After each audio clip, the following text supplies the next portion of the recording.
bien bonjour à tous. Alors aujourd'hui je continue ma petite série de vidéos sur cette machine et aujourd'hui je vais vous parler des cylindres. Alors les cylindres c'est souvent un sujet à discussion parmi les modélistes parce qu'il existe deux méthodes, enfin à ma connaissance, qui permettent de réaliser ces cylindres. Une qui consiste à usiner le cylindre dans un seul bloc de laiton de préférence, de bronze de préférence. Mais là, ça reste quand même un exercice assez compliqué parce que il faut donc usiner les deux alaisages, celui du piston moteur et celui du tiroir, tout ça dans un seul bloc. Et pour réussir cet usinage sans faire d'erreur, avec tous les perçages nécessaires comme les conduits de passage de vapeur, les purgeurs, tout ça, ça reste un exercice qui est quand même assez compliqué. Alors ça c'est la première méthode, il y en a qui le réussissent.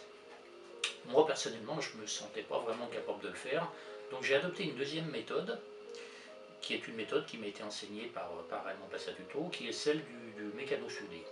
Là on va partir de tubes du commerce, que l'on va tout simplement chemiser. Alors on part de tubes acier qu'on va chemiser en bronze, et à mon avis l'exécution est quand même un peu plus aisée. Enfin ça aussi ça reste un sentiment personnel. J'ai donc adopté cette technique pour faire mes cylindres, mais là aussi il faut revenir sur un sujet qui là aussi est parfois délicat, c'est celui de savoir sur ce qu'on va vouloir obtenir comme performance de sa machine. Comme je l'avais dit dans une autre vidéo, souvent il faut savoir ce qu'on veut. Est-ce qu'on veut faire une maquette? Est-ce qu'on veut faire un modèle réduit?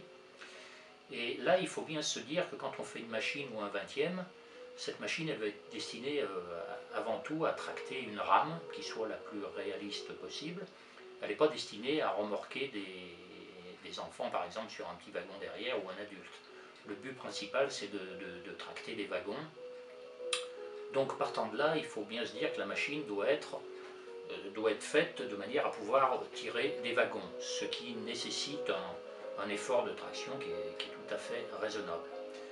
Je vous dis ça simplement parce que par expérience, dans ma précédente locomotive, ma G8, je me suis rapidement aperçu qu'il y avait un diamètre de piston qui était énorme par rapport aux besoins de la machine. Et ça c'est vraiment dommage parce que c'est une perte de vapeur qui est vraiment importante. Et le but finalement c'est quand même de garder le maximum d'énergie pour tracter son convoi sans en gaspiller. Je veux dire par là qu'on peut réduire nettement le diamètre des pistons sur ce type de machine tout en ayant quand même un effort de traction qui soit important. Alors donc quand on suit les plans par exemple proposés sur certaines revues, c'est vrai, moi je suis toujours effaré de voir les diamètres des pistons parce que c'est énorme par rapport aux besoins.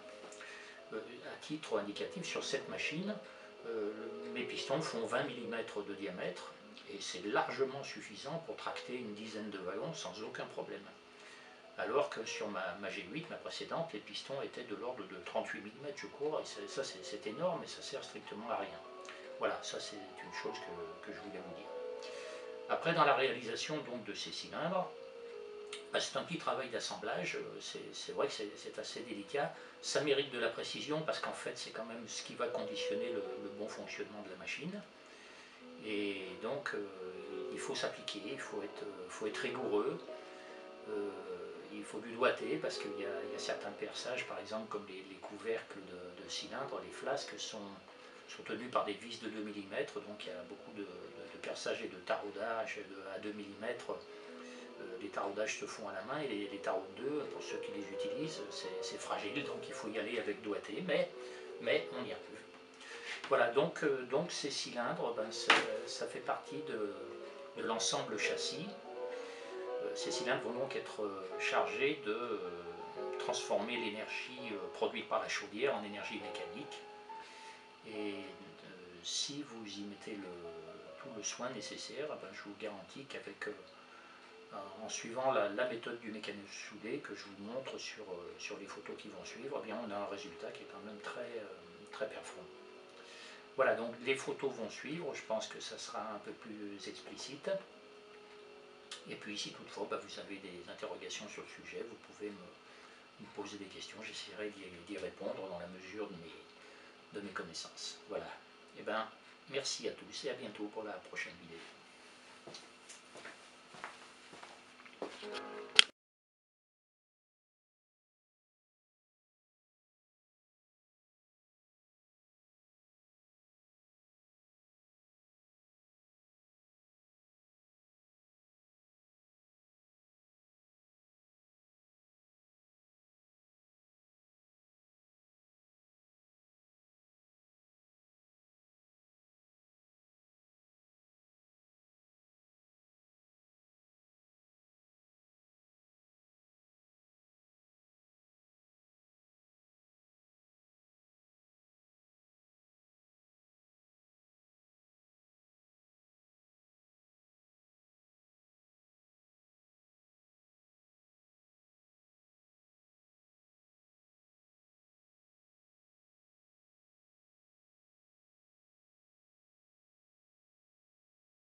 Alors une petite précision en ce qui concerne aussi les pistons de cette machine.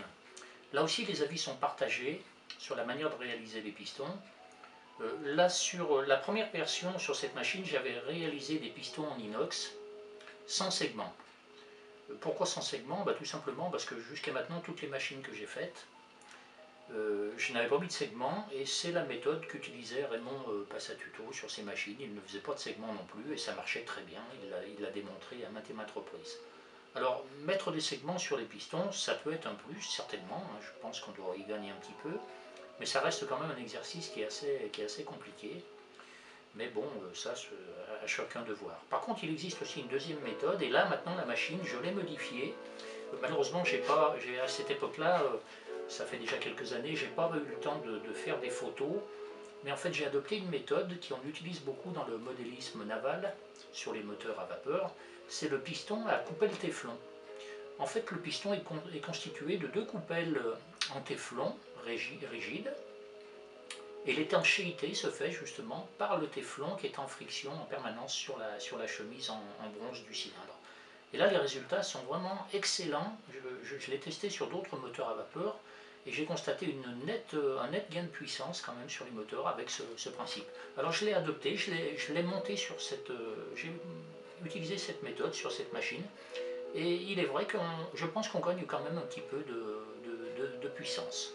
Voilà, je crois que c'est intéressant d'en parler parce que moi j'étais sceptique quand j'ai vu ça pour la première fois sur certains moteurs. J'avais de gros doutes sur l'efficacité et puis finalement je me suis aperçu que non, pas du tout, ça marche très très bien. Puis alors en plus un énorme avantage, c'est qu'à la limite ça peut pratiquement supprimer le besoin de graissage parce que le téflon n'a pas besoin de graissage. Il n'en reste pas moins qu'il faut conserver quand même un système de graissage pour les tiroirs qui eux ont quand même besoin d'un minimum d'huile. Voilà ce que je voulais simplement préciser sur les pistons qui peuvent être faits de différentes manières.